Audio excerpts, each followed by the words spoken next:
பாடம் 17 அக்கீக்காவின் சட்டங்கள். அதாவது குழந்தை பிறந்த சந்தோஷம், சரிங்களா? சந்தோஷத்தில் அல்லாஹ் கொடுத்த அந்த நியாமத்துக்கு நன்றி செலுத்தும் விதமாக அல்லாஹ்வுடைய பொருத்தத்துக்காக அறுக்கப்படும் பிராணி தான் எனது அக்கீக்கான்னு சொல்லப்படும். அந்த அக்கீக்காவை நம்ம எத்தனை நாளில் கொடுக்கலாம்னு சொன்னால் 7வது நாள் கொடுக்கலாம். குழந்தை பிறந்த 7வது நாள், இல்லாட்டி 14வது நாள், இல்லாட்டி 21வது நாள், சரிங்களா? இது கொடுக்குறது தான் ரொம்ப விருப்பமான செயலாக இருக்குது. அதை விட்டுட்டு 24 விட தாண்டி போகுது சில நிர்பந்தம் காரணமாக அப்படின்னா அது என்னது, அந்த சிறப்பை இழக்கக்கூடியதாக இருக்குது, சரிங்களா? ரசூல்லா என்ன சொல்லியிருக்காங்கன்னா, குழந்தை பிறந்து 7ஆம் நாள் இல்லை 11 இல்லை 21ஆம் நாள் அக்கீக்கா பிராணியை அறுக்கணும் அப்படின்னு சொல்லியிருக்காங்க, சரிங்களா? இப்போ குழந்தை பிறந்து 7வது நாளில் நம்ம பேர் வைக்கணும். பேர் வச்சதுக்கப்புறம் அக்கீக்கா கொடுக்கணும். அப்புறம் தலைமுடியை இறக்கி அதன் எடையளவு வெள்ளியோ அல்லது அதுக்கு ஈடான காசையோ என்ன பண்ணணும், சதக்கா செய்யணும். இதெல்லாம் என்னதுன்னா கட்டாய கடமையெல்லாம் கிடையாது, ஒரு விருப்பமான செயல் தான், சரிங்களா? முஸ்தஹப் தான், ஓகேவா? அடுத்த சட்டம் என்ன அப்படின்னு சொன்னால், யாருக்காவது 21ஆம் நாளில் அக்கீக்கா கொடுக்க முடியலை அப்படின்னு சொன்னால் அவங்க எப்பொழுது அக்கீக்கா கொடுக்கிறாரோ அது 7வது நாளாக இருப்பது சிறந்தது.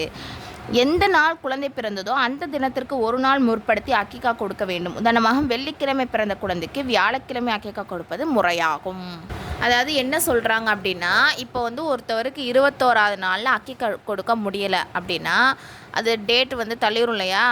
அப்போ குழந்தை பிறந்த அந்த டேட் இருக்கும் இல்லையா, அந்த டேட்லேருந்து, ஓகேவா, அந்த டேட்லேருந்து ஒரு 7வது நாள் நம்ம கொடுக்கணும். அதாவது அடுத்த மாதம் வரை ஆயிடுச்சு அப்படின்னு சொன்னால் 21 நாளை விட கடந்துருச்சு, அதாவது ஒரு மாதம் கம்ப்ளீட் ஆயிடுச்சு, அது வரை அவர் அக்கீக்கா கொடுக்கல. அப்போது அந்த குழந்தை பிறந்து ஒரு மாதம் ஆயிடுச்சுல, அந்த அடுத்த மாதம் அந்த குழந்தை பிறந்த அந்த டேட் வரும் இல்லையா, அந்த டேட்லேருந்து 7வது நாளில் கொடுப்பது சிறந்தது. அப்படி இல்லை அப்படின்னு சொன்னால் அந்த குழந்தை பிறந்த அந்த அடுத்த மாதம் டேட்லேருந்து முந்தின நாள் கொடுக்கறது சிறந்ததுன்னு சொல்கிறாங்க. விளங்குதா உங்களுக்கு? இப்போ வெள்ளிக்கிழமை ஒரு குழந்தை பிறந்திருக்கு அப்படின்னு சொன்னால் அதுக்கு முன்னாடியே வியாழக்கிழமை கொடுக்கணும். அடுத்த மாதம் வரை அவங்க தள்ளி போடுறதா இருந்தால் இந்த சட்டம். விளங்குதா? அடுத்தது ஆண் குழந்தைக்கு என்ன பண்ணால் 2 ஆடு கொடுக்கணும், சரிங்களா? பெண் குழந்தைக்கு 1 ஆடு குர்பானி கொடுக்கறது விருப்பமானது தான். அப்படி 2 ஆடு கொடுக்க வசதி இல்லை என்றால் 1 கொடுத்தாலும் போதுமானது, சரிங்களா?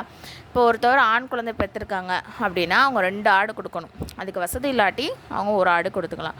குர்பானிக்கு வாங்குவது போன்று அக்கீக்காவின் பிராணியும் இருக்க வேண்டும். நம்ம எப்படிலாம் இருக்கக்கூடாது அப்படின்னு நம்ம குர்பானியில் சட்டத்தில் பார்த்தோமோ சேம் சட்டம் தான் அக்கீக்காவுக்கும், ஓகேவா? அந்த பிராணியை நல்லா எந்த குறைகளும் இல்லாததான் இருக்கணும். அக்கீக்காவுடைய இறைச்சிக்கு குர்பானி இறைச்சிக்குரிய சட்டமாகும், சரிங்களா?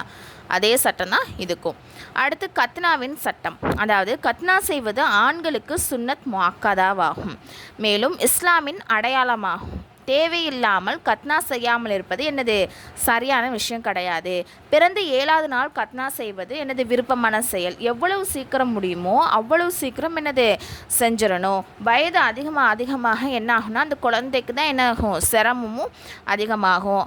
அதிகபட்ச பருவ வயது அடைவதற்கு முன்பாவது என்னது செஞ்சிடணும், சரிங்களா?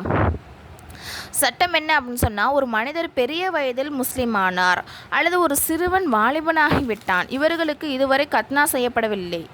மேலும் அனுபவமிக்க ஒரு முஸ்லீம் மருத்துவர் இவர்களுக்கு என்ன பண்ணணும், கத்னா செய்தால் தாங்க மாட்டார்கள் என்று கூறினால் கத்னா செய்ய வேண்டிய அவசியமில்லை. அதாவது ஒருத்தவங்க ஹிந்துலேருந்து முஸ்லீமாக இருக்காங்க, பார்த்தா அவங்களுக்கு வயசானவங்களாக இருக்காங்க, இல்லாட்டி இன்னொருத்தவங்க ஒரு சிறுவனாக இருந்து இப்போ வாலிப வயது அடைஞ்சிட்டாங்க, அதுவரை அவங்க கத்னாவே செய்யலை அப்படின்னு சொன்னால் ஒரு அனுபவமிக்க டாக்டர் பண்ணாலும் அவங்களுக்கு அதை தாங்கிக்கக்கூடிய சக்தி இல்லை அப்படின்னு சொன்னால் கத்னா செய்யணும் அவசியம் கிடையாது, ஓகேவா? இந்த பாடத்துடைய கொஷின், அக்கீக்கா எப்போது முஸ்தஹபாகும், அக்கீக்காவிற்கு எப்படிப்பட்ட பிராணி வாங்க வேண்டும், அக்கீக்கா கரையின் சட்டங்களை கூறுக, கத்னா செய்வதன் சட்டத்தை கூறுக.